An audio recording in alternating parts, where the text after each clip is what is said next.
First SLC file ಆಗ್ಬಿಟ್ಟಿದ್ದೆ ಸ್ಟಾರ್ಟಿಂಗಲ್ಲಿ. SLC file ಆಗ್ಬಿಟ್ಮೇಲೆ ನನಗೆ ಏನು ಮಾಡಬೇಕು ಲೈಫಲ್ಲಿ ಅನ್ನೋದು ನನಗೆ ಗೊತ್ತಿರಲಿಲ್ಲ. ಸೊ ಅವಾಗ ಸುಮಾರು ಜಾಗದಲ್ಲಿ ಕೆಲ್ಸಕ್ಕೆ ಹೋಗ್ತಾ ಇದೆ. ನಮ್ಮ ಅಪ್ಪ ಹೇಳ್ಬೇಕು ಅಂದ್ರೆ ಪೈಂಟರ್. ಇವತ್ತು ಪೈಂಟರ್ ಮಕ್ಕಳು ಇಷ್ಟೊಂದು ಸಾಧನೆ ಮಾಡಿದ್ದೀವಿ ಅಂದ್ರೆ ಅದು ತುಂಬಾ ಗ್ರೇಟ್ ಅಂತಾನೆ ಅನ್ಬೋದು. ಹೌದು. ನಾನು ಒಂದಷ್ಟು ದಿವಸ ಕ್ಯಾಬ್ ಓಡಿಸ್ತಾ ಇದ್ದೆ ಟೆಂಪರರಿ ಆಗಿ. ಸೊ ಪರ್ಮನೆಂಟ್ ಆಗಲ್ಲ, ಟೆಂಪರರಿ ಆಗಿ ಕ್ಯಾಬ್ ಓಡಿಸ್ತಾ ಇದ್ದೆ. ಕರೆಕ್ಟಾಗಿ ಡ್ರೈವಿಂಗು ಮಾಡ್ತಾ ಇದ್ದೆ.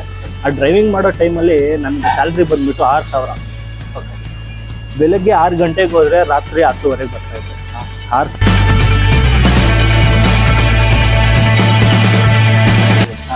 ಹಿಂದೆ ಬಂದ್ಬಿಟ್ಟು ನಮ್ಮ ಅಕ್ಕ ಮಗನೇ ವರ್ಲ್ಡ್ ಚಾಂಪಿಯನ್ ಆಗಿದ್ದಾನೆ, ನಮ್ಮ ಅಣ್ಣನ ಮಗನೇ ವರ್ಲ್ಡ್ ಚಾಂಪಿಯನ್ ಆಗಿದ್ದಾನೆ ಅಂತಾನೆ. ಮುಂಚೆ ಯಾರು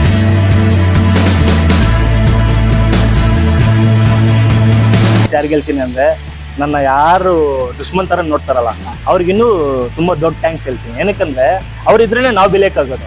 ಅವ್ರು ನಮ್ಮನ್ನ ಆ ತರ ಮಾಡಿದಾಗೆ ನಾವು ಇನ್ನೂ ಮೇಲಕ್ಕೆ ಹೋಗ್ಬೇಕು ಅಂತ ಅನ್ಸೋದು.